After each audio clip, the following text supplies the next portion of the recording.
Good morning, everyone. Today, I'm joined by a man whose journey from corporate boardrooms to transformational coaching is nothing short of powerful. Varoshn Piilay is not just a former CFO of several private companies and working for a JSE listed company as a divisional CFO. He's an inspirational coach helping people break free from anxiety, depression, and limiting beliefs to lead lives filled with clarity, purpose, and vitality. If you've ever thought success requires degrees or titles, think again.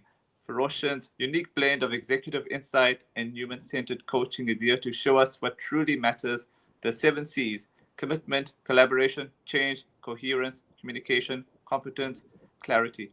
Get ready for a heartwarming and mind shifting conversation that might just change the way you look at success and yourself.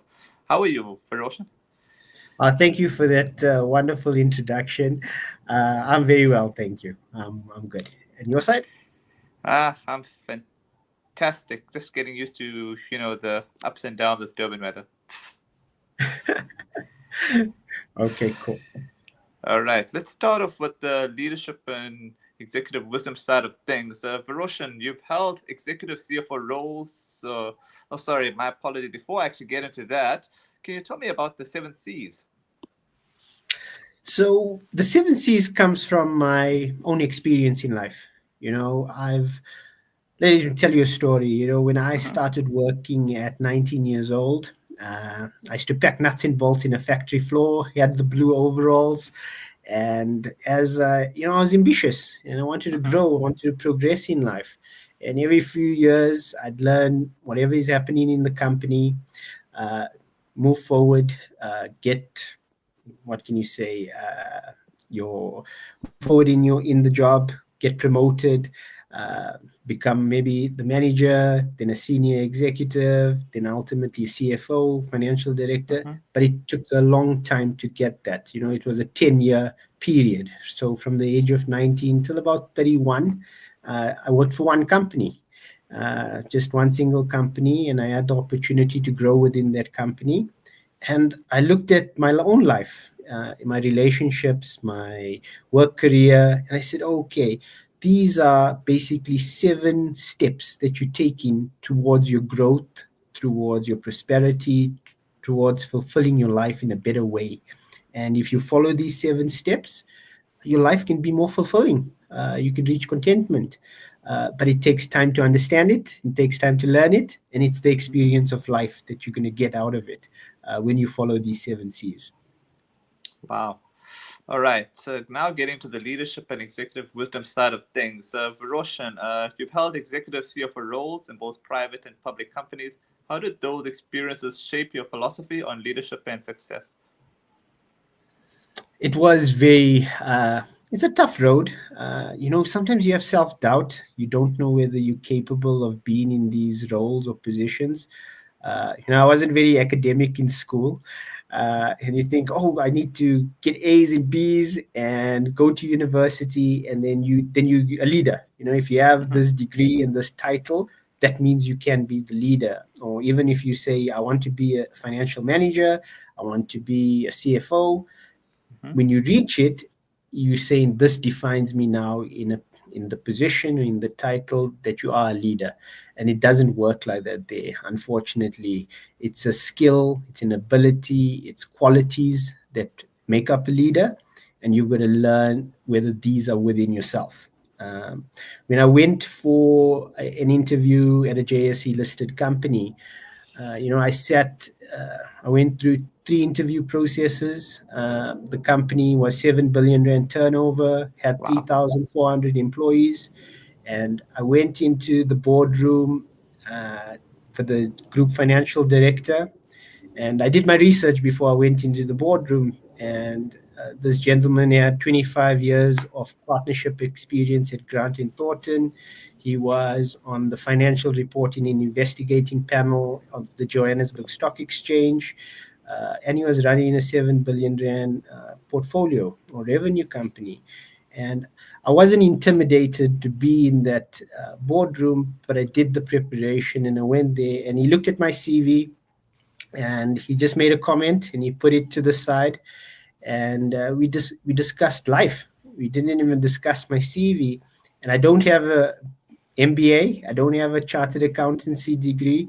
I just have experience and an undergraduate. I don't have a postgraduate. And I found that fascinating that I could have that discussion. I could be in a boardroom to discuss anything with this gentleman. And it was the last interview process, and he said, "Okay, you know what? You're good. there's there's nothing else. You've got the job." And prior to that, I had to meet the portfolio executive as well to be interviewed, and he had under his belt five. He managed five CEOs, and his portfolio was Wow. 1.5 million rand. And Hmm. you in these environments, and you think, am I capable of what they asking? But it's not about that. It's not about being intimidated. You got to be competent, that you know what your abilities and skills are in life. And I was very fortunate to have that experience, and I got to be with incredible leaders, because you get to see these leadership type styles, and it's very different from being in a private company.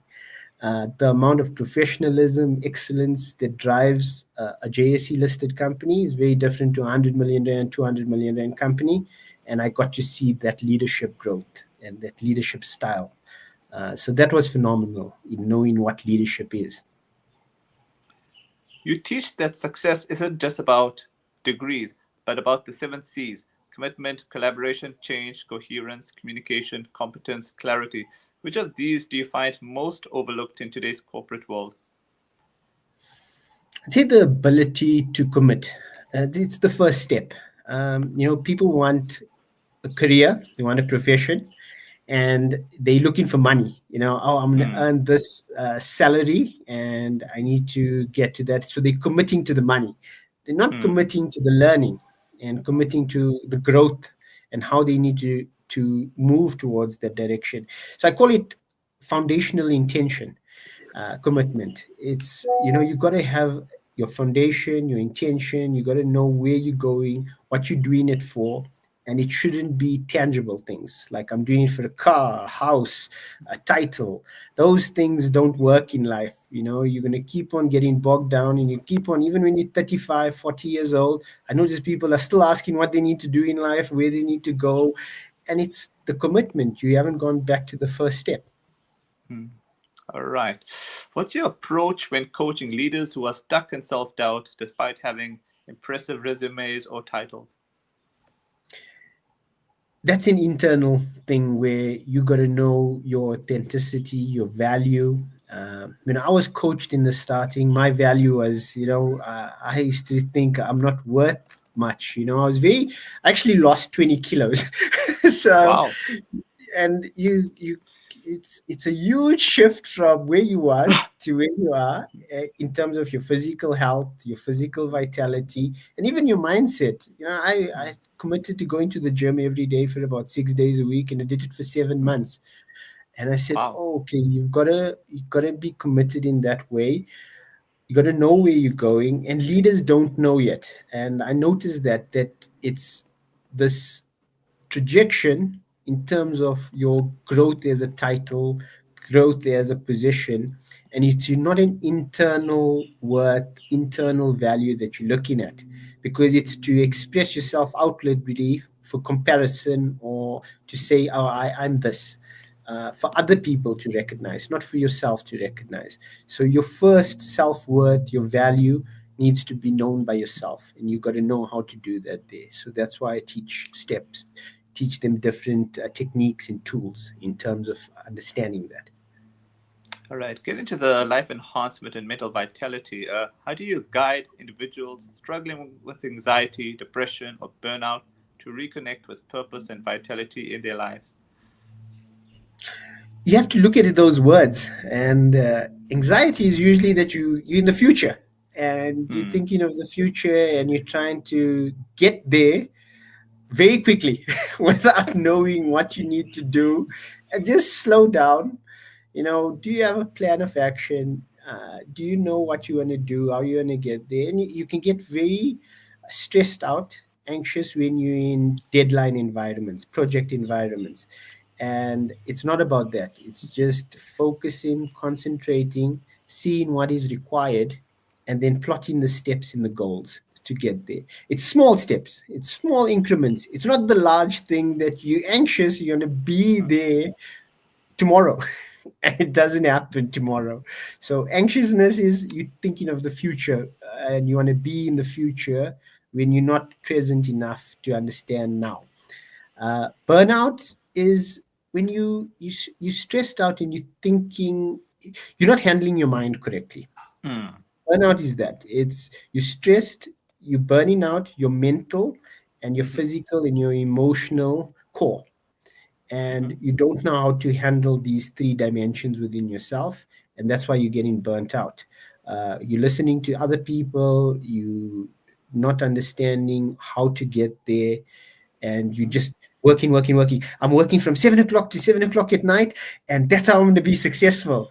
No, that Mhm. that I've learned the hard way. That doesn't mean you're successful. Having 100 emails in your inbox, and you're going to answer every single one of them. It means you Mhm. haven't learned certain leadership skills, learning abilities that needs Mhm. to be incorporated within yourself. So that's why you're experiencing stress, burnout, Mhm. depression as well.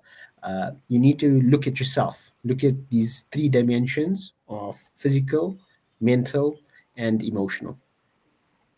I see a comment here. Would you like me to ask you the question here from the comment section? Yes. Sure. All right. This is from Reshjitan. Hi, Varoshn. Thank you for your inspiration. Your experience as an industrial psychologist, as we put it in a professional term. Have you mentored beginners? How did it shape you mentally, emotionally? Yeah, I love helping people. I realized being a leader and sitting in the offices on your own is not actually a leader. You got to Mhm. help individuals grow.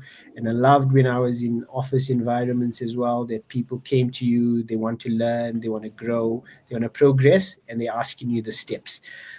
When I do courses, inspirational speaking now, I love to mentor beginners because one Mhm. lady actually told me she was in her 20s. And she said, "You've given me so much information. I feel like a 40-year-old." I said, "Well, that's you shaping your mental and your physical and emotion. You're learning from somebody that's experienced. And sometimes we can be very cocky when we're younger, and you can Mm. think, I know everything. I'm 20 years old. I'm ready for the world. I can tell people what to do. I even got my Mhm. degree, maybe, or I've got this amount of experience, and you're still inexperienced. I started learning only when I was like, bro, yeah, yes, I had the experience of professionalism, but life Mhm. experience was entirely different. I got married later on in life as well. So at 36 years old, then you get to see, oh, okay, you have relationship issues as well. You can have career issues, but other areas in your life are also going to be troublesome and challenging and obstacles. So I love teaching beginners, just giving an in-depth workshop, seminar, Mhm. whether it's 6 hours, that, oh, this is what actually is happening within your life, within your mind and your body space. All right. What daily or weekly habits do you personally practice that keep your mind and body resilient in the face of modern challenges? Meditation is very it's a loose word in today's world, Mhm. and we don't fully understand it. uh, Mhm. but I meditate every day, every morning. I wake up around 4 o'clock. Between 4 and 5, I'll do about half an hour of meditation. Just being present. You learn different tools as well. I'll teach tools in my seminars where you teach you about your body. Mhm. Temperature is very interesting. We love going to the shower and having a hot shower, and especially in winter, you get so comfortable in our habits and our patterns, and we Mm. need to change our habits and patterns. And when you change your habits and patterns, you're rewiring your brain. Of course. Your neurological interface is Mm. starting to change, starting to adapt. And I teach these tools and techniques how to do that there. So meditation for me in the morning, having a cold shower, being present in the morning when I'm with my children, making breakfast, engaging with them. I'm not thinking about work, thinking about what I need to do for the day. You're just present, and you're there with them. That's very important in learning that they to grow and adapt your mindset and your physiology as well as your emotion, because we continuously thinking of the future. We can be anxious. I need to get into my day. I need to drop off the kids at school. I need to go to work. I've got this deadline, this project, and you're Hmm. so focused on the future, you're forgetting about what's happening right now. When someone feels like they're failing in relationships, career, and personal well being all at once, where do you suggest they begin the healing process? For me, it's finding the strength in what you need to. If you're having chaos in your life, find people that are experienced in how they got over those challenges and obstacles. Learn perspective realities. Go and engage with different types of people. Sometimes you in maybe a marriage and the relationship's not going well, and you want to talk to your friends, and your friends can also be going into these situations and they're telling you about it. And I think men especially don't talk enough about what's happening in their life. Mm. They like focused and concentrated on specific areas, but when it comes to the emotional well-being and the mental well-being, they leave in that they to just say, "Oh, I'll resolve it. It'll just sort itself out." And it doesn't actually get sorted out. It just continues in a cyclical pattern for years. And you've got to find people that have those experiences, how they've overcome those challenges, learn from them. Yeah, YouTube is there. There's so much of free information in today's world. Learn Yes. and adapt your mindset, learn to rewire your mind, look at different perspectives. These are core to changing and adapting in today's world. Okay. Now, getting to your personal journey and impact, what inspired you to transition from corporate CFO roles to becoming a leadership and life coach? Was there a turning point or deeper calling? There definitely was. Hmm. I think 6 years ago, when I decided my life needed a change, and you don't know how to change, you don't know who to talk to about these things or what's happening, all these challenges and obstacles that you're facing in your life. I left the corporate world at the age of 32. Actually, I became a Wow. financial director at 32. 250 employees. You did Hmm. 200 million plus, in the company. And I questioned life then. I said, am I going to do this for the next 40 years of my life? you know Really, is that life now? I wasn't married, no kids, and Mhm. you question these things. Oh, I had those questions, these existential questions, Mhm. uh, and I needed those to be answered. And I wasn't scared when I left work, but as you going through life and that experience, you get into troubles and you get into challenges, and you don't know how to handle them. Leaving work, you think it's cool and I'm gonna go out there and I'm gonna be inspired and I'm gonna be an entrepreneur, and you don't know fundamentals. And I think that's what we experience, is that we get into these things where you want to be inspired and Mhm. you want to bolt there. I wanted to bolt there. And then you, oh shit, I'm tripping here, I'm falling here, this is my obstacle, this is the wall, this is the barrier. And I didn't know how to get over these things. And that's the experience that I've gained. And I said, okay, I want to inspire people. I want them to learn these things. Don't self doubt. Don't feel that you are limited in nature. You can be and create anything that you want in your life. You just got to know who you are and what you want to get out of life. I'm committed to life now. I want to help other human beings know and understand life, not just their career and where they want to project themselves in the future. I want them to ask deeper questions about themselves. Well, looking back, what leadership myth do you wish more people would unlearn? That learning is going to get you to leadership, or getting to go where you are. It's actually unlearning. You've got to unlearn all the clutter and muck that society teaches us. And that's where you got to say, oh, okay, you know what? I need an education so that I can get a good job. When I get married and have kids, I'm going to be happy. When I get this car and this house, then that's going to be a certain type of success. And when I hit 40, I'm going to have this perfect life and everything's going to be working out. And that you've got to unlearn all of those set indoctrinations, set type of limitations that people are teaching you, and you got to unlearn. I think that's the core thing: is unlearn what society and what education is actually teaching you, because it's not teaching you, it's not educating you to grow, to adapt, to learn more. Okay, now on to legacy and message. What do you wish? I mean, what do you want to be remembered for? Not just professionally, but as a coach, mentor, and human being. I just want to add value to people's lives. Add value where they know the value of what it is to be a human being, not just to be in these career relationships. All of those things are accessories to life. It's not life itself. And you got to know life in a more in-depth way. You got to know how valuable you are as a human being. Nobody teaches you these things. They don't teach you in school. They don't teach you in university.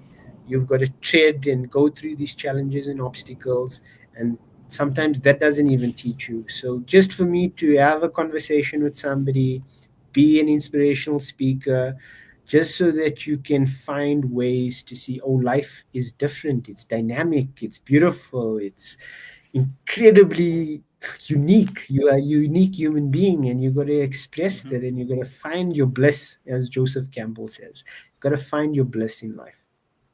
All right, my final question to you is what message would you give to someone listening today who feels like they're too far behind in life to make a real change? Learn to unlearn. I think that's a core thing that you've got to understand, is that you're learning, but you're learning to do things and have things in life, and learn to be. Know what beingness is, and if you know what beingness is, then the doingness and the havingness come Mm-hmm. automatically. And we forget that we are beings. You got this body and this mind, and we so identified with it, with comparing it to other people, and we're losing our own identity with that, because you trying to be somebody else, or do what other people have done and have, and that's not success in life. Trying to do and have what other people have. You got to know who you are as a being. All I got to say is thanks so much for your time. No, pleasure. Thank you for having me, Siddharth. It was really awesome. You're most welcome.